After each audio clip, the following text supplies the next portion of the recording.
నమస్తే, welcome to G24 news. ముందుగా headlines చూద్దాం.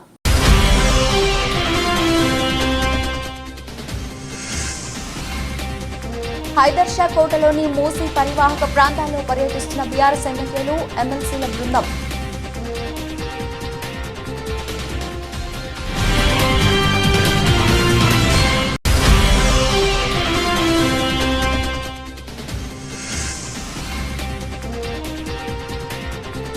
ఆందోళనలకు సిద్ధమవుతున్న స్టీల్ ప్లాంట్ కార్మికులు.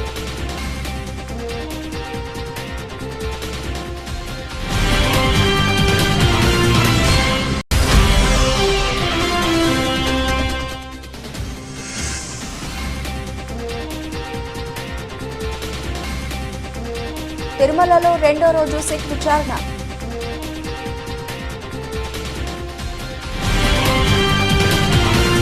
మా పిల్లలు రూపాయి కూడబెట్టి ఇల్లు కట్టుకొని ఈ స్టేజ్కి వచ్చాం. ఇప్పుడు మళ్ళీ రోడ్డు మీద పడేస్తానంటే ఎలా? మాకు ఏ డబుల్ బెడ్రూమ్ వద్దండి. మా బెడ్రూమ్ మాకు ఉంచితే చాలు. మేము ఏమీ కబ్జా చేయలేదు. అన్ని కాగితాలు క్లియర్గా ఉన్నాయి. ఎవరు వస్తారో రమ్మనండి. మేము 5 years నుంచి ఉంటున్నామండి. మా పిల్లలు కష్టపడి చాలా జాగ్రత్త పైసా కూడబెట్టి మా పిల్లలు మేము చదివించుకున్నాము. వాళ్ళు ఒక స్టేజ్కి వచ్చారు. ఇప్పుడు ఏమని ఇంత స్టేజ్కి వచ్చిన తర్వాత మీరేమని కూలదొస్తారంటే మేము ఒప్పేది లేదండి. అసలు ఎందుకు ఒప్పుకుంటామండి? ఇప్పుడు మళ్ళీ మమ్మల్ని రోడ్డు మీద పడేస్తారా? మాకు ఏ బెడ్రూమ్లో వద్దండి. మా బెడ్రూమ్ మాకు ఉంచితే చాలు. మా ఇల్లు మాకు ఉంచాలి అంతే. మాకేమి అవసరం లేదు. ఎందుకంటే మేము చిన్నప్పటి ఇప్పుడిప్పుడే మేము పడుతున్నామండి. ఎందుకంటే మా పిల్లలు కష్టపడి మమ్మల్ని ఒక స్థాయికి తీసుకొచ్చారు. మళ్ళీ వాళ్ళు మొదటి దిగిపోతే మాకు ఎలాగండి? కింద మించే 10 మెట్టు వరకు మేమేమని ఎంతో కష్టపడి మళ్ళీ మొదటి స్టెప్గా వస్తే మేము ఎలా ఊరుకుంటామండి? అసలు మేము ఊరుకోమండి. ఊరుకునే ప్రసక్తే లేదు. డబుల్ బెడ్రూమ్ మాకు డబుల్ బెడ్రూమ్ వద్దండి. మా ఇల్లే మాకు కావాలి. మేము ఎంతైనా పోరాట చేస్తాం. మేము మాత్రం ఒక స్టెప్ దిగం. మా మించి వాళ్ళు కూలీలు చేసినా పర్లేదు. మా ప్రాణాలు పోయినా మా పిల్లల కోసం మేము త్యాగం చేస్తాం. అంతేగాని మేము దిగే ప్రసక్తే లేదండి. అసలు మేము పోనివ్వమండి. అసలు ఎవరు వస్తారో చూస్తామండి. మేము ఎందుకు వస్తారండి మా ఇంటికి? మేము రానివ్వం. అసలు ఎందుకు వస్తారు? ఏం వాళ్ళు ఏమైనా మాకేమైనా కబ్జా చేసుకుని రాదు కాదు. కబ్జా చేసుకోలేదు. అన్ని కాగితాలు క్లియర్ గా ఉన్నాయి.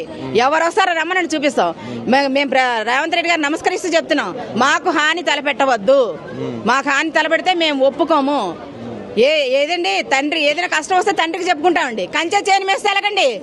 కంచె చేను మేస్తుందా? మనం భగవంతుడికి దండం పెట్టుకుంటామండి. భగవంతుడే మాకు హాని చేస్తే ఎలాగవుతుందండి? ఒక మినిస్టర్ నిలబడి పెట్టుకుంటాం. నాయకుడు మన కష్టాలన్నీ కూడా తీర్చేవాడు నాయకుడు. మనకు హాని చేసేవాడు నాయకుడు కాదండి. అది మా ఇదనమాట. మేము అసలు ఏ డబుల్ బెడ్రూమ్ మాకు అక్కర్లేదండి. మా ఇల్లే మాకు కావాలి. ఇదే మా శపథం. బఫర్ జోన్ లో ఉన్నారు కాబట్టి మా బఫర్ జోన్ అని మాకు ఎలా తెలుస్తుందండి? కొనుక్కుంటేటప్పుడు మాకు చెప్పారు ఎవరైనా? అందరూ చెప్తే కదా మేము వచ్చాము అక్కడికి. కాగితాలన్నీ ఉన్నాయండి. బఫర్ జోన్ అని ఇప్పుడు చెప్తున్నారండి. మాకు చెప్తే మేము ఎందుకు కొంటామండి? హాని అది విషయం తెలిస్తే మేము ఎందుకు వెళ్తాం? పాము కరుస్తుందంటే వెళ్తామండి? మేము అలా చేయట్లేదు. నీట్గా చేసి మొత్తం శుద్ధీకరణ చేస్తాం. మూసిని చాలా మాకు ఏంటి మమ్మల్ని అక్కడ ఉంచకుండా వాడు ఏం చేస్తే మాకు ఎందుకండి? వాళ్ళు ఏం చేస్తే నాయకులు ఏం చేసేయండి? వాళ్ళు ఏం చేసినా మమ్మల్ని అక్కడ ఉంచితే మాది ఉంచి ఉన్న ప్లేస్ లో చేయమనండి. సుందరీకరణ బాగుంటుంది. అంతేగాని మమ్మల్ని ఎక్కడికో తగిలేసి సుందరీకరణ చేస్తామంటే మాకేంటండి ప్రయోజనం? మేము వెళ్ళమండి. ఉన్న ప్లేస్ చాలండి. అసలు చెయ్యాలంటే అక్కడ ఉన్న ప్లేస్ సరిపోతుంది. అంతేగాని మమ్మల్ని పంపించి అతను సుందరీకరణ చేస్తారంటే అక్కడ చూడడానికి ఎవరు ఉండరండి. మనుషులందరినీ తగిలేసి ఆయన సుందరీకరణ చేస్తారంటే ఎవరికంటే ఉపయోగం? అలా చేయకూడదండి అండి ఎప్పుడు. నెల నుండి నిద్ర లేదు, తిండి లేదు. మేము రేవంత్ రెడ్డికి ఇంటికి వెళ్ళిపోతాం. బఫర్ జోన్లో ఉంటే బ్యాంక్లో లోన్ ఎందుకు ఇచ్చారు? రిజిస్ట్రేషన్ ఎందుకు చేశారు? ట్యాక్స్ ఎందుకు కట్టించుకుంటున్నారు? మాకు ముందు తెలియదు కదా. 60 లక్షల లోన్ తీసుకొని కట్టినాం. ఇప్పుడు మేము ఎక్కడికి పోవాలి? ప్రజలను ఇబ్బంది పెట్టి మూసీ సుందరీకరణ చేసి ఏం చేస్తాడు? ముందు ప్రజలను సంతోషపడేలా చేయాలి. మాకు డబుల్ బెడ్రూమ్ వద్దు, ఏం వద్దు. మా ఇండ్లు మాకు కావాలి. సుందరీకరణ చేయమనండి. మేము అడ్డురాము. కానీ జనాలను ఇబ్బంది పెట్టి ఏం చేస్తారండి? శ్మశానం అయిపోతుంది. ఎన్నో సంవత్సరాలు కష్టపడి కడితే మీరు 3 నిమిషాల బుల్డోజర్ తీసుకొచ్చి కూల్చి మా జీవితాలను నొక్కేస్తున్నారు. మనుషులు కావాలి కదా చూడడానికి కూడా. మీరు ఎన్ని సంవత్సరాల నుంచి ఉంటున్నారమ్మా? మేము ఇప్పుడు వచ్చి ఇప్పుడు 5 సంవత్సరమా అంతా ఒడగొట్టి అటు ఇటు అమ్మేసుకొని ఇల్లు తీసుకుంటే ఈ కథలు పడతాడు ఈయన వచ్చి. వాళ్ళ ఇంట్లో పోయి మేము ఉందాము, ఆయనకు వచ్చి శుద్ధీకరణం చేసుకొని ఇక్కడ ఉండమని చెప్పండి, పోతుంది ఊకే. వద్దండి ఆయన, అది మేము కష్టంతో మేము తీసుకోలే. మా ఆయన ఆర్టీసీలో మెకానిక్ చేసి డబ్బు జమా చేసి పిల్లలు చదివిస్తే ఇప్పుడు ఆ పిల్లలు తీసుకున్న ఇల్లులో మా ముసలాయన వస్తున్నాడు, ఆయన పిల్లలు తీసుకుంటే దాంట్లో మేము మంచిగా ఉంటున్నాం, అది కూడా పడగొడితే మేము ఎక్కడికి పోవాలి? నిద్ర లేదు, ఇప్పుడు ఒక్క నెల నిద్ర లేదండి, తిండి లేదు. మనుషులకి ఎంత కష్టం అవుతుంది తెలుసా? మా పరిస్థితి ఏం లేదు, మేము అది బసన్లు తీసుకొని పోయి ఆయన ఇంట్లో ఉంటాం, మొత్తానికి ఆయన ఇంట్లో కూర్చుంటాం. రేవంత్ రెడ్డి ఇంటికి వెళ్ళిపోతాం. బఫర్ జోన్ లో ఇల్లు కట్టుకున్నారంట. బఫర్ జోన్ లో మేము కట్టలేదండి, మేము అడిగి అందరి దగ్గర లేదు. బ్యాంక్ అయినా లోన్ ఎందుకు ఇచ్చిండు? బఫర్ జోన్ ఉంటే రిజిస్టర్ ఎందుకు చేసిండ్రు? బఫర్ జోన్ ఉంటే ట్యాక్స్ ఎందుకు కడుతున్నారు? బొబ్బర్ జూన్ ఉంటే ఇవి అన్ని ఇప్పుడు మాకు ముందు తెలియదు కదా. ఆయన ఇచ్చేటప్పుడు కూడా అడిగినాం, పేపర్లు కూడా చూసినాం. 10 అడుగులు వెనకకుందమ్మా, అది ఇడిసిపెట్టి గోడలు కట్టినాం అన్నాడు ఆయన. అప్పుడు మేము తీసుకున్నాం, అది కూడా 1 కాదు 60 లక్షలు లోన్ తీసినాం. బాబు 60 లక్షలు లోన్. మా బాబు ఐటీ చేస్తున్నాడు, అక్కడ పోయి జీతం మొత్తానికి వాడే తీసుకుంటున్నాడు బ్యాంక్ అయినా. మన పరిస్థితి లోపల ఏముంటుంది ఆయనకేం తెలుసు? ఎక్కడి నుంచి వస్తున్నాయి డబ్బులు, అంతా ఆరాంగా ఉంటున్నాడు. ఇప్పుడు ఎంత జనం బయట పడ్డారు చూడండి, ఇంతమంది రోడ్డు మీద ఉన్నామంటే ఎక్కడ పోతారు? పిల్లలు చిన్న ఇంత పిల్లల్ని తీసుకొని ఇంత పిల్లల్ని తీసుకొని ఎక్కడ వద్దాం చెప్పండి? ఏదో మీ సుందరీకరణం చేసుకుంటే చేసుకోండి, అటు 10 ఇటు 10 అడుగులు తీసుకొని చేసుకోండి. సుందరీకరణం కాదా? కొన్ని 20 అడుగులు తీసుకొని చేసుకుని సుందరీకరణం. అది ఏం లండన్ సిటీ అండి? లండన్ లో ఎట్లా ఉంటది? లండన్ లో వేరే వాళ్ళకి ఎవరికి రానియలేదు. ఇక్కడ సుందరీకరణ చేసి ఏం చేస్తాడు? మూసి సుందరీకరణ అని చెప్తున్నాడు. ప్రజల్ని ఇబ్బంది పెట్టి ఆయన ఏ లండన్ నుంచి తీసుకొస్తే ఏం లాభం, ఏం చేస్తే ఏం లాభం? ప్రజలని ఫస్ట్ సంతోషపరిచేటట్టు చేయమనండి. చాలా మంది పేదవాళ్ళు ఉన్నారు, గుడిసెలలో ఉన్న వాళ్ళు ఉన్నారు, వాళ్ళకి సహాయం చేయమనండి. ఇప్పుడు మాకు డబల్ బెడ్రూమ్ వద్దు, మాకు ఏ కంపెన్సేషన్ వద్దు, మేమున్న ఇల్లులు మాకు కావాలి అంతే. మీరు ఎన్ని సంవత్సరాల నుంచి ఉంటున్నారు? మేము 20 ఇయర్స్ నుంచి ఉంటున్నాం ఇక్కడే. మేము 20 ఇయర్స్ నుంచి ఇక్కడే ఉంటున్నాము. ఇప్పుడు ఆ ఇల్లు పోతుంది, పరిస్థితి ఏంటమ్మా? చిన్న పిల్లలు, నాకు 2 చిన్న పిల్లలు ఉన్నారు. 2 days ఇప్పుడు RBX అని చెప్పేశాక స్టాంప్ చేశాక 2 days టైం ఇస్తున్నారంట. 2 days లో ఎక్కడికి వెళ్తాం పిల్లల్ని తీసుకొని? వాళ్ళ ఎడ్యుకేషన్ ఏంటి? ఈ స్కూల్ అంతా ఎక్కడికి వెళ్తాం మేము? మా పిల్లల పరిస్థితి ఏంటి? రూపాయి కూడేసుకొని కష్టపడి కట్టుకున్నాము. మేమేం పెద్ద హై క్లాస్ నుంచి రాలేదు, మొత్తం గుడిసెలలో ఉన్న వాళ్ళం కాదు. లండనే ఇండియానే పబ్లిక్. ఇండియాలో అందరు కలిసి ఉంటాం, లండన్ లో ఎవరింట్లో వాళ్ళు దాచుకొని ఉంటే అది లండన్ కాదు, వట్టిగా తినేడే లండన్. ఇక్కడేమో అందరూ జాయింట్ గా ఉంటున్నాం, ప్రేమగా ఉంటున్నాం మన ఇండియా వాళ్ళు. ఆ ప్రేమ ఆయన వడగొట్టొద్దండి, ఆయనకు దండం పెడితే చెప్తాం కానీ ఈ పనులు చేయండి. సుందరీకరణ చేయమనండి, చేయొద్దనట్లేదు, మేము కూడా సపోర్ట్ చేస్తాము. కాకపోతే మా బతుకులతో ఆడొద్దని చెప్పండి. ఇండ్లు ఊలగొట్టి ఏం చేస్తారండి? శ్మశానం అయిపోతుంది, శ్మశాన వాటిక వాళ్ళగా అయిపోతుంది. అది ఏం సుందరీకరణ చేస్తాడు? ఏం పార్కులు చేస్తాడు? ఎవరికి ఉపయోగపడుతుంది? For what use? జనాలను ఇబ్బంది పెట్టి జనాలను రోడ్ల మీదకి వేసినాక ఎందుకు ఆ సుందరీకరణ? మాకు అవసరం లేదు. ఆయన వాటర్ వారుతా అంటున్నాడు, ఆయన వాటర్ కాదు వారుస్తుంది, మా రక్తపు చుక్కలు వారుతున్నాయి అందులో. ఆ మూసీ నదిలో మా రక్తపు చుక్కలు వారుతున్నాయి. మా మామయ్య 200 జీతం ఉన్నప్పుడు ఇక్కడికి వచ్చి రూపాయి కూడేసి కష్టపడి కట్టిండు ఆ ఇల్లుని. ఇప్పుడు మీరు కట్టడానికి మాకు ఎన్నో సంవత్సరాలు పట్టింది, ఇన్ని సంవత్సరాలు పట్టింది. మేము ఇప్పుడు ఒక కోలికకు వచ్చినాము. ఒకటేసారి మీరు బుల్డోజర్లు తీసుకొచ్చి పెట్టంగానే 3 నిమిషాలకు కూలిపోతాయి, ఎంతసేపు కాదు కూలడానికి. మా జీవితాలను అట్లా నొక్కేస్తున్నారు పైనుంచి కింది దాకా. మా పిల్లలకి రేపటి నాటికి ఏం చెప్పాలి? వాళ్ళు ఏం చెప్తారు? మాకేం లేదండి, మేము ఊరు నుంచి వచ్చి ఇక్కడ బతుకుతున్నాము. మా పిల్లల భవిష్యత్తు కోసం అని చెప్పి మా అత్తమామ ఊరిని ఇడిచేసి అన్ని ఇడిచేసి ఇక్కడికి వచ్చి ఇక్కడ కట్టుకున్నారు ఇల్లు. మాకు ఇది ఒక్కటే ఆధారం. ఇది పోయింది అంటే మాకు ఏది లేదు, రోడ్ల మీద పడతాం, మా బతుకులే రోడ్ల మీద అవుతాయి. పెద్ద వాళ్ళు ఉన్నారు, ఇంట్లో హార్ట్ పేషెంట్స్ ఉన్నారు, వాళ్ళ పరిస్థితి ఏంటి? వాళ్ళకి ఏమన్నా అయితే రేపు మీరు వస్తారా? మీరు ఆల్రెడీ బఫర్ జోన్ లో ఉన్నారని అంటున్నారు, మరి ఎట్లా మరి బఫర్ జోన్ లో? మాకు ఇవన్నీ తెలియదండి, ముందు మాకు చెప్పలేదు. మేము గవర్నమెంట్ లో పర్మిషన్ తీసుకున్నప్పుడు చెప్పలేదు, బ్యాంక్ లోన్ తీసుకున్నప్పుడు చెప్పలేదు. మేము వాటర్ బిల్స్ కడుతున్నాము, కరెంట్ బిల్స్ కడుతున్నాము. ఇవన్నీ కట్టేటప్పుడు వాళ్ళకి తెలీదా? వాళ్ళన్నీ ఎంక్వైరీ చేసుకునే కదా చేసేది, వాళ్ళకి అవన్నీ తెలీదా? ఇంకా పరిస్థితులు ఇబ్బందులు ఉన్నాయి. మాకేం లేదండి, మా ఇల్లు మాకు కావాలి అంతే. ధైర్యంగా ఉండండి, ఆత్మవిశ్వాసాన్ని కోల్పోతూ ఈ ప్రభుత్వం మీ ఇల్లు ముట్టుకోకుండా మేమే ఒక రక్షణ కవచంలాగా నిలబడతాం. బుల్డోజర్ వచ్చినా జేసీబీ వచ్చినా ముందు మమ్మల్ని ఎత్తాలి తప్ప మీ ఇళ్లను ఎత్తనిచ్చే ప్రశ్నే లేదు. కాంగ్రెస్ పార్టీ హస్తం గుర్తు అంటే ఆపన హస్తమా, భస్మాసుర హస్తమా? కాంగ్రెస్ పార్టీ హస్తం గుర్తును తీసేసి బుల్డోజర్ గుర్తును పెట్టుకోండి. హరీష్ రావు. ముందుగా మీకు ఒకటే మాట, ధైర్యంగా ఉండండి. ఎవరు ఆత్మవిశ్వాసాన్ని కోల్పోదు. ఎట్టి పరిస్థితుల్లో ఈ ప్రభుత్వం మీ ఇండ్లు ముట్టుకోకుండా అవసరమైతే మేమే ఒక రక్షణ కవచంలాగా గోడగా మేము ఎమ్మెల్యేలం అందరం వచ్చి మీకు నిలబడతాం. బుల్డోజర్ వచ్చినా ఏ జేసీబీలు వచ్చినా ముందు మమ్మల్ని ఎత్తాలి తప్ప మీ ఇండ్లను ఎత్తనిచ్చే ప్రశ్నే లేదు. ధైర్యంగా ఉండండి. కొంతమంది చెల్లెళ్ళు కొంతమంది మాట్లాడుతూ తమ ఆవేదన వెలుబుచ్చుతా ఉన్నారు. ఎందుకంటే ఇప్పటికే ఈ హైడ్రా పుణ్యమాని 3 ఆత్మహత్య చేసుకున్నారు, 3 ప్రాణాలు పోయినాయి ఇప్పటికే. ఇంకెవరు చనిపోవద్దు దయచేసి. అలాంటి ధైర్యాన్ని కోల్పోయే పని చేయకండి. We are all with. You పరిస్థితుల్లో మీది న్యాయబద్ధమైన కోరిక. ఏం పేదలను బుల్డోజర్లు పెట్టి ఇబ్బంది పెడతారా? పాపం ఆ గర్భిణీ స్త్రీ, అమ్మాయి పేరు మర్చిపోయిన, 9 నెలల నిండు గర్భిణి సరిత అనే అమ్మాయి ఇక్కడికి వచ్చి 1 రోజుల నుంచి నిద్రపోతలేనన్నా, కంటి మీద కురుకు లేదని 9 నెలల గర్భిణి మాట్లాడుతా ఉంది. నిన్న తెలంగాణ భవన్కి వచ్చి అక్కా చెల్లెలు మాట్లాడుతుంటే నా కళ్ళల్లో నీళ్లు ఆగలే, నీళ్లు కారిపోయినాయి నాకు తెలియకుండానే. నాకు అర్థమైతలేదు, ఈ రేవంత్ రెడ్డిది రాతి గుండెనా ఇంకేమన్నా గుండెనా నాకైతే అర్థమైతలేదు. మీ బాధలు వింటుంటే, మీ కన్నీళ్లు చూస్తుంటే రాతి గుండె కూడా కరిగిపోతుంది. కానీ రేవంత్ రెడ్డి గుండె ఎందుకు కరుగుతలేదో నాకైతే అర్థమైతలేదు. ఈ రేవంత్ రెడ్డి ఆయన ఏదో పెద్ద శుద్ధపూస లెక్క మాట్లాడుతుండు. కొడంగల్ల ఆయన కట్టుకున్న ఇల్లే చెప్పుకుంటలు ఉన్నది. రేవంత్ రెడ్డి, నువ్వు కట్టుకున్న ఇల్లు రెడ్డి కుంటలో సర్వే నంబర్ 1138లో నీ ఇల్లుంది కదా. ఫస్ట్ నీ ఇల్లు కూడా కొట్టు. నీ ఇల్లే రెడ్డి కుంటలున్నది. నీ తమ్ముని ఇల్లే FTL ఉన్నది.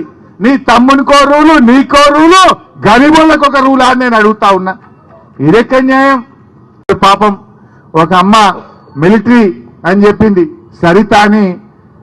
వాళ్ళ భర్త పేరు సుభాష్ ప్రసాద్, మిలిటరీలో పనిచేస్తాడని చెప్పింది. ఇంకొక ఆయన చిరంజీవి కూడా నేను మిలిటరీలో రిటైర్ అయ్యానని వచ్చాడు. అంటే వాళ్ళు పాపం దేశాన్ని కాపాడింది. ఈ దేశాన్ని కాపాడడం కోసం దేశ సరిహద్దుల్లో వాళ్ళు పనిచేసి కంటికి రెప్పలాగా ఈ దేశాన్ని కాపాడిన సైనికులు తమ ఇల్లును కాపాడుకోవడానికి ఇలా తండ్లాడుతున్నారు. దేశాన్ని కాపాడిన వాళ్ళు తమ ఇల్లును కాపాడుకోవడానికి రేవంత్ రెడ్డి ప్రభుత్వానికి అప్పీల్ చేస్తున్నా కూడా ఈ ప్రభుత్వం కనికరం లేకుండా మాట్లాడుతూ ఉంది. ఎంత దుర్మార్గం! నీ ప్రభుత్వం ఎన్నో హామీలు ఇచ్చింది. వృద్ధులకు 4000 పెన్షన్ ఇస్తా అని మాట ఇచ్చినవు. గా పని చేసే ప్రయత్నం చేయి. దానికి డబ్బులు లేవంటుండు. రైతులకు 7500 రైతు బంధు ఇస్తా అన్నాడు. గా పని చేయవంటే దానికి డబ్బులు లేవు అని మాట్లాడుతున్నాడు. మహిళలకు 2500 ఇస్తా అన్నాడు. ఇంకెప్పుడు ఇస్తావు రేవంత్ రెడ్డి అంటే డబ్బులు లేవు అంటున్నాడు. ఉద్యోగస్తులకు డిఏ అంటే డబ్బులు లేవు అంటున్నాడు. మూసి మాత్రం 1,50,000 కోట్లు కట్టాడు. దీనికి ఆడికెళ్ళి వస్తాయి డబ్బులు? దీనికి ఆడికెళ్ళి వస్తాయి డబ్బులు అని అడుగుతా ఉన్నా. ముందు ఇచ్చిన హామీల మీద దృష్టి పెట్టు. ఇలా ఆలోచించాలి.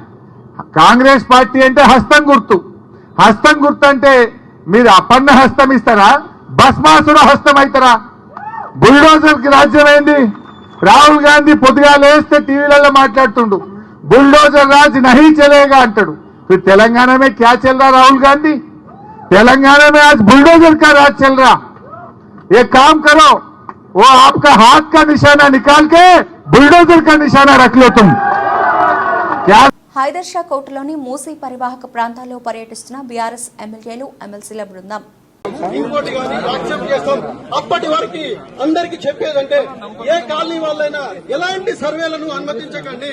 మీ కాలనీలో ఎవరు కొత్తగా వచ్చినా కూడా ఎవరిని అనుమతించకండి. ఏ విషయం ఉన్నా, ఎలాంటి విషయం ఉన్నా మనకు పార్టీ అండగా ఉంది. పార్టీ యొక్క అనుమతి తీసుకొని, పార్టీ పెద్దల సలహాలు తీసుకొని ముందుకెళ్దాం తప్ప ఎట్టి పరిస్థితుల్లో కూడా మనం జాగాలు ఖాళీ చేసేది లేదు. ఎవరు వచ్చినా ఖబర్దారని ఈ సందర్భంగా మీకు ఒకటే థ్యాంక్ యూ వెరీ మచ్. ఆగే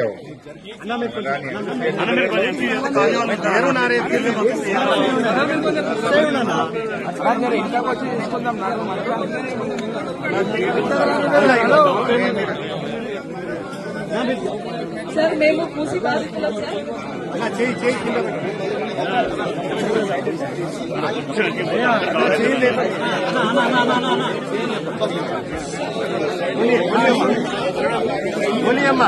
సార్ మేము పూసి బాధితులం సార్.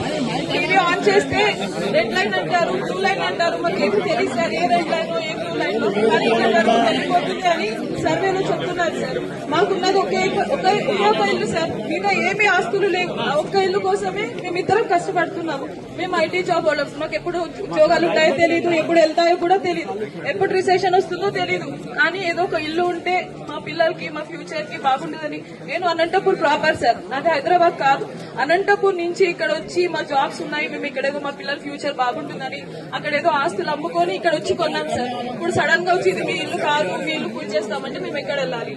మాకు ఏ 2 BHK వద్దు సార్, ఏమీ వద్దు. మాకు ఇక్కడ ఆఫీసెస్ దగ్గర, స్కూల్స్ దగ్గర పిల్లలు సేఫ్ గా ఉన్నాము. ఇన్ని రోజులు ఒక టెన్షన్ లేకుండా నిద్రపోయే వాళ్ళు. ఒక్క నిమిషం కూడా మాకు కరెంట్ పోయేది కాదు. ఇప్పుడు అన్ని కష్టాలే సార్. 9 months నుంచి చాలా కష్టపడుతున్నాం సార్. నిద్రపోవాలంటే భయం వేస్తుంది, లారీ సౌండ్ వస్తే భయం వేస్తుంది. పిల్లలు ఎగ్జామ్స్ ఉన్నాయి, హాఫ్ ఇయర్లీ ఎగ్జామ్ జరుగుతుంది. మా పిల్లలకి ఎలా చదివించుకోవాలో మా కాన్సన్ట్రేషన్ ఇవ్వలేకపోతున్నాం సార్. ఇక వంట చేయలేకపోతున్నాము. హస్బెండ్స్ కాన్సన్ట్రేట్ చేసి జాబ్స్ చేయలేకపోతున్నారు. ఆఫీస్కి వెళ్తే ఇంటి దగ్గర వచ్చి ఎవరు మార్క్ వేస్తారో, ఎవరు వచ్చి కూలగొడతారో, చాలా టెన్షన్ గా ఉంది సార్. ప్లీజ్ మా హౌసెస్ ని కాపాడండి sir.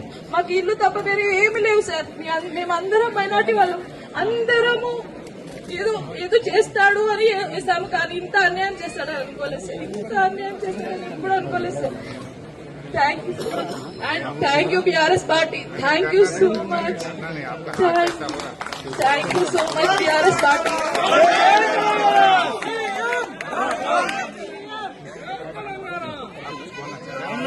Thank you so much sir.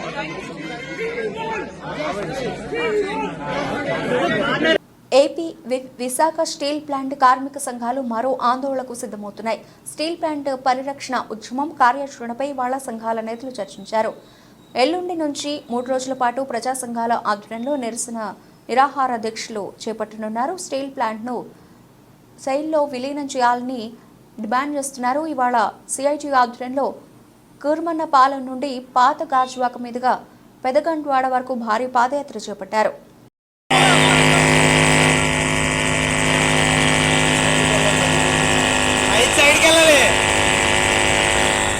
Mic సైడ్కి వెళ్ళాలి, బాక్సుల ముందు ఉండకూడదు. మైక్ సైడ్కి వెళ్ళాలి, మైక్ సైడ్కి వెళ్ళాలి, సైడ్కి వెళ్ళాలి.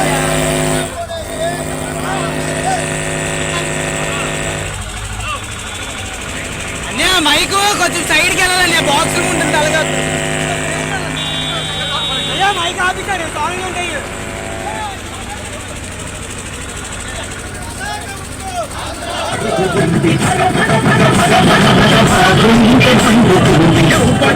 అమ్మేది ఎంపటుగా కొనేది,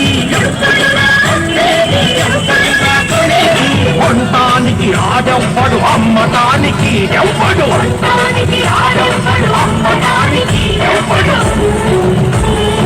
ఆడెవ్వడు ఈడెవ్వడు నడుమ బ్రోకరోడెవ్వడు, ఇది మా పౌరుల హక్కు. విశాఖవు ఇది మా బతుకుల దిక్కు,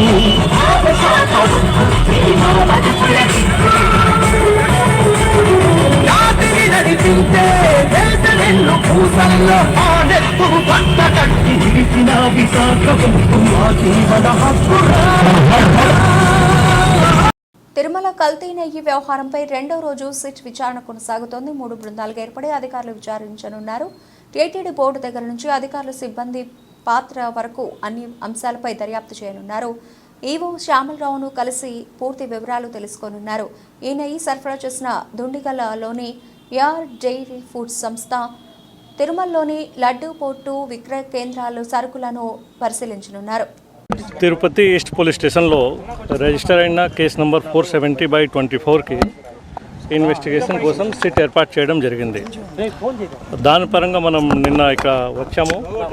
వచ్చినాక మన సిట్ కమిటీతో ఒక మీటింగ్ జరిగింది. మీటింగ్ తర్వాత కేస్ డైరీకి మనం తీసుకున్నాను, రిక్విజిషన్ ఇచ్చాము. అండ్ ది సేమ్ టైం మన ఐఓ కూడా అపాయింట్మెంట్ చేశాము. ఫర్దర్ దాంట్లో కేసులో స్టడీ చేస్తూ డిఫరెంట్ టీమ్స్ మనం డిఫరెంట్ ప్లేస్లో కోసం ఇన్వెస్టిగేషన్ కోసం మనం పంపిస్తాము. దానికోసం మన యాక్షన్ ప్లాన్ ఇప్పుడు మనం తయారు చేస్తున్నాను. సార్, ఏ ఆస్పెక్ట్స్ మీద ఈ సిట్ ప్రోబ్ ఉంటుంది? స్పెసిఫిక్ ఆస్పెక్ట్స్ మీరు ఏమైనా బ్రీఫ్ చేయగలరు? సిట్లో కంప్లైంట్ మనకేం వచ్చింది ఏఆర్ డైరీలో, దాంట్లో కల్తీ నెయ్యి గురించి, దీని గురించి వేరియస్ ఆస్పెక్ట్లో అన్ని కోణాలతో ఏం జరిగింది, ఎలా జరిగింది మనం టీం ఫామ్ చేస్తూ ప్రతి ఒక్క సబ్జెక్ట్ మీద మనం దర్యాప్తు చేస్తాము. ఇప్పుడు మనం ఇనిషియల్ స్టేజ్లో మనం వచ్చాము, విచారిస్తున్నాను. టైం టు టైం మీకు ఏం ఫర్దర్ ఇన్ఫర్మేషన్ ఉంటే మీకు ఇచ్చేస్తాం. Thank you. టెండర్ ప్రాసెస్ నేను చెప్పాను కదా, అన్ని కోణాల మీద మనం చేస్తాము, మాట్లాడతాము. ఓకే.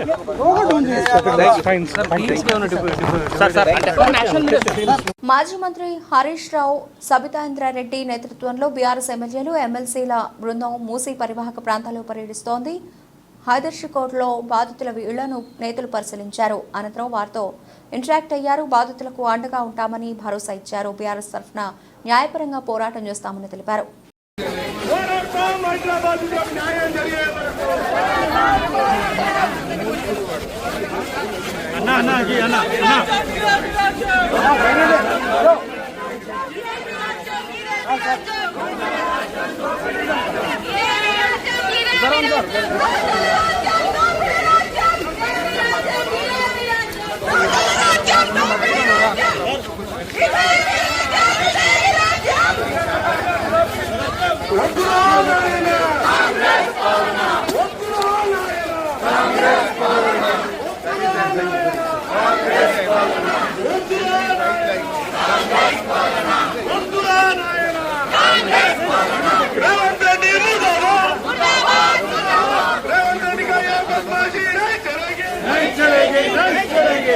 అనేది ఎక్కడ ఉంది, బఫర్ జోన్ అనేది ఎక్కడ ఉంది, ఇంతవరకు గూగుల్లో ఒక మ్యాప్ సర్క్యులేట్ అవుతుంది తప్ప ఆ మ్యాప్ ను చూపించి ప్రజలందరినీ కూడా భయభ్రాంతులకు గురి చేస్తా ఉన్నారు. ఇది మంచి పద్ధతి కాదు. మీరు ధైర్యం ఉంటే ముందుకు వచ్చి ప్రజల ముందుకు రండి. మీరు చేయాలనుకుంటే ఏంటో ప్రజలకు చెప్పండి. అంతే తప్ప మీరు ఈ విధంగా ప్రజల్ని భయభ్రాంతులకు గురి చేసి చాలా మంది అండి కష్టపడి, నిన్న కూడా నేను న్యూస్ లో చూశాను, 2035 వరకు 2050 వరకు ఈఎంఐలు ఉన్నాయి. ఒక మనిషి జీవితం ఒకటే ఇల్లు. ఆ ఇల్లును మీరు కూల్చేస్తానంటే అక్రమమైతే కూల్చేయండి, మేమంతా మద్దతుగా ఉంటాము. హెచ్ఎండిఏ లేఅవుట్ అండి ఇది. సాయిరాం నగర్ సంబంధించి హెచ్ఎండిఏ లేఅవుట్ ఇది. హెచ్ఎండిఏ అర్థం తెలుసు కదా గవర్నమెంట్ కి. 30 ఫీట్ల రోడ్లతోటి విశాలంగా కట్టుకున్నాం మేము ఇల్లులు. ఇది కూడా 93లో అయిన లేఅవుట్ ఇది. ఆ తర్వాత కూడా అన్ని రకాల పర్మిషన్లతోటి, లోన్లతోటి దాదాపు 25 సంవత్సరాలు 2 జనరేషన్లు ఇక్కడ కాపురం ఉంటున్నాయి. మీరు ఏదో కాంపన్సేషన్ అంటున్నారు. కాంపన్సేషన్ గురించి మీరు మాట్లాడదలుచుకోలేదు. కాంపన్సేషన్ ఎవరికి కావాలండి? కాంపన్సేషన్ ఎవడవుతున్నాడు? కాంపన్సేషన్ మాకు అవసరం లేదు. అందరు కూడా ప్రైవేట్ ఉద్యోగస్తులు, ఇక్కడ ఉన్న వాళ్ళు కూడా అందరు ప్రైవేట్ ఉద్యోగస్తులు. వాళ్ళకు పెన్షన్ లేదు. కష్టపడి రేపు రిటైర్డ్ అయితే ఎలా బతకాలని చెప్పేసి అందరికి చెప్పేదంటే, ఏ కాలనీ వాళ్ళైనా ఎలాంటి సర్వేలను అనుమతించకండి. మీ కాలనీలో ఎవరు కొత్తగా వచ్చినా కూడా ఎవరిని అనుమతించకండి. ఏ విషయం ఉందా, ఎలాంటి విషయం ఉందా, మనకు పార్టీ అండగా ఉంది. పార్టీ యొక్క అనుమతి తీసుకొని, పార్టీ పెద్దల సలహాలు తీసుకొని ముందుకెళ్దాం తప్ప ఎట్టి పరిస్థితుల్లో కూడా మనం జాగాలు ఖాళీ చేసేది లేదు. ఎవడు వచ్చినా ఖబర్దారని ఈ సందర్భంగా మీకు ఒక్కటే thank you very much. Sir మేము మూసి బాధితులం సార్. టీవీ ఆన్ చేస్తే రెడ్ లైన్ అంటారు, బ్లూ లైన్ అంటారు, మాకు ఏది తెలియదు సార్ ఏ రెడ్ లైన్ ఏ బ్లూ లైన్ కానీ ఇక్కడ వరకు వెళ్ళిపోతుంది అని సర్వేలో చెప్తున్నారు సార్. మాకున్నది ఒకే ఒక ఇల్లు సార్, మీద ఏమీ ఆస్తులు లేవు. ఆ ఒక్క ఇల్లు కోసమే మేమిద్దరం కష్టపడుతున్నాము. మేము ఐటీ జాబ్ వాళ్ళం, మాకు ఎప్పుడు ఉద్యోగాలు ఉంటాయో తెలియదు, ఎప్పుడు వెళ్తాయో కూడా తెలియదు, ఎప్పుడు రిసెషన్ వస్తుందో తెలియదు. కానీ ఏదో ఒక ఇల్లు ఉంటే మా పిల్లలకి మా ఫ్యూచర్ కి బాగుంటుందని. నేను అనంతపూర్ ప్రాపర్ సార్, నాకు హైదరాబాద్ కాదు, అనంతపూర్ నుంచి ఇక్కడ వచ్చి మా జాబ్స్ ఉన్నాయి, మేము ఇక్కడ ఏదో మా పిల్లల ఫ్యూచర్ బాగుంటుందని అక్కడ ఏదో ఆస్తులు అమ్ముకొని ఇక్కడ వచ్చి కొన్నాం సార్. ఇప్పుడు సడన్ గా వచ్చి ఇది మీ ఇల్లు కాదు, మీ ఇల్లు పూజ చేస్తామంటే మేము ఎక్కడ వెళ్ళాలి? మాకు ఏ 2 BHK వద్దు సార్, ఏమీ వద్దు మాకు. ఇక్కడ ఆఫీసెస్ దగ్గర, స్కూల్స్ దగ్గర పిల్లలు సేఫ్ గా ఉన్నాము. ఎన్ని రోజులు ఒక టెన్షన్ లేకుండా నిద్రపోయే వాళ్ళు. ఒక్క నిమిషం కూడా మాకు కరెంట్ పోయేది కాదు. ఇప్పుడు అన్ని కష్టాలే సార్. 9 months నుంచి చాలా కష్టపడుతున్నాం సార్. నిద్రపోవాలంటే భయం వేస్తుంది, లారీ సౌండ్ వస్తే భయం వేస్తుంది. పిల్లలు ఎగ్జామ్స్ ఉన్నాయి, హాఫ్ ఇయర్లీ ఎగ్జామ్ జరుగుతుంది. మా పిల్లలకి ఎలా చదివించుకోవాలో మా కాన్సన్ట్రేషన్ ఇవ్వలేకపోతున్నాం, సరిగా వంట చేయలేకపోతున్నాము. హస్బెండ్స్ కాన్సన్ట్రేట్ చేసి జాబ్ చేయలేకపోతున్నారు. ఆఫీస్కి వెళ్తే ఇంటి దగ్గర వచ్చి ఎవరు మార్క్ వేస్తారో, ఎవరు వచ్చి కూలగొడతారో, చాలా టెన్షన్ గా ఉంది సార్. ప్లీజ్ మా హౌసెస్ ని కాపాడండి సార్. మాకు ఇల్లు తప్ప వేరే ఏమి లేవు సార్. మేమందరం మైనార్టీ వాళ్ళం, అందరము ఏదో చేస్తాడు అని వేసాము, కానీ ఇంత అన్యాయం చేస్తాడు అనుకోలేదు సార్. ఇంత అన్యాయం చేస్తాడని ఎప్పుడు అనుకోలేదు sir. Thank you and thank you BRS party. Thank you so much, thank you so much BRS party. హనుమకొండలో నయీం నగర్ బ్రిడ్జ్ నిర్మించిన తనపై మాజీ మంత్రి కేటీఆర్ అనుచిత వ్యాఖ్యలు చేయడం సరికాదని WGL పశ్చిమ ఎమ్మెల్యే నాయని రాజేందర్ అన్నారు. నిర్మాణంపై ఇవాళ చర్చకు రమ్మంటే రాలేదు, వీళ్లకు మాటలు తప్ప చేత కాదు, దొంగ యూట్యూబ్ ఛానల్స్ పెట్టి ప్రభుత్వంపై తప్పుడు ప్రచారం చేయిస్తున్న దద్దమ్మలు అని మండిపడ్డారు. మరోవైపు చర్చకు రాని కేటీఆర్ చీర కట్టుకుని గాజులు వేసుకోవాలంటూ కాంగ్రెస్ మహిళా నేతలు డిమాండ్ చేశారు. మరి ఇక్కడ ప్రజలు, ఇక్కడ ఉన్న ప్రతి దుకాణందారులు, ప్రతి వాడ నయీం నగర్ వాసి ఒక్కడు చెప్పిన టీఆర్ఎస్ వాళ్ళు కేటీఆర్ వినయ్ భాస్కర్ కట్టిండు అని చెప్తే నేను రాజీనామా చేస్తా అని చెప్పిన. 10 గంటలకు ఒక్కడు రాడు నాకు తెలిసి వీళ్ళకి. ఎందుకంటే వీళ్ళు మాటలు గారెడి తప్ప వేరేది లేదు. ఓ దొంగ యూట్యూబ్ ఛానల్ ఏదో 30-40 పెట్టిండవి, అసలు వాటికి ఎఫెక్ట్ పడేటట్టు. వాటి ద్వారా నిజాలు అబద్ధాలు నిజంగా ప్రచారించడానికి మనం రోజు చూస్తున్నాం. రేవంత్ రెడ్డి గారు ముఖ్యమంత్రి మీద రోజు ట్రోల్ చేస్తూ అంటాడు, రోజు ప్రెస్ ముందు మాట్లాడి అవతల పడుతుంటాడు దొంగ తిరిగా, రాడు బయటికి. ఎందుకంటే ఇక్కడ మీ ఆధారాలతో చూపిస్తున్న బ్రిడ్జ్ కూలగొట్టేటప్పుడు మేమే కాదు, BRS నాయకులు ఉన్నారు, BJP నాయకులు ఉన్నారు, కార్పొరేటర్లు. మేము స్టార్ట్ చేసి కూలగొట్టిన కాడికి మొదలు పెడితే కట్టేదాకా ఇవన్నీ ఆధారాలు ఉన్నాయి. ప్రతిరోజు దినం తప్పించి దినం మేము వచ్చి ఇవన్నీ చూడండి.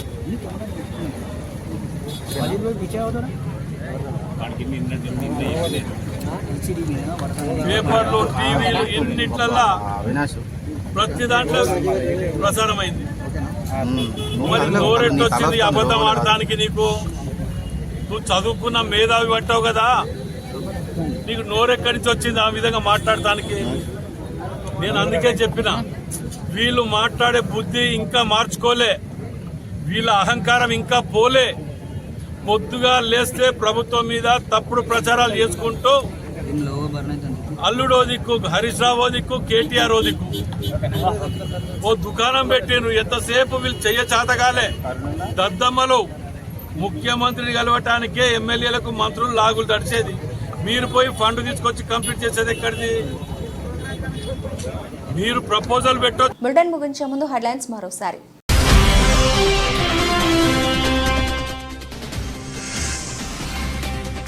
హైదర్ షా కోటలోని మూసీ పరివాహక ప్రాంతాల్లో పర్యటిస్తున్న BRS ఎమ్మెల్యేలు, ఎమ్మెల్సీల బృందం.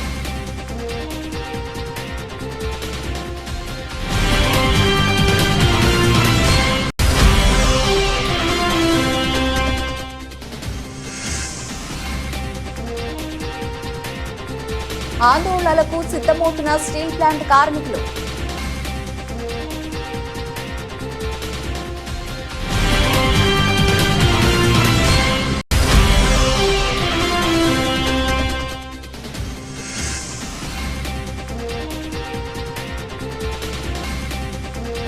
తిరుమలలో రెండో రోజు సిట్ విచారణ.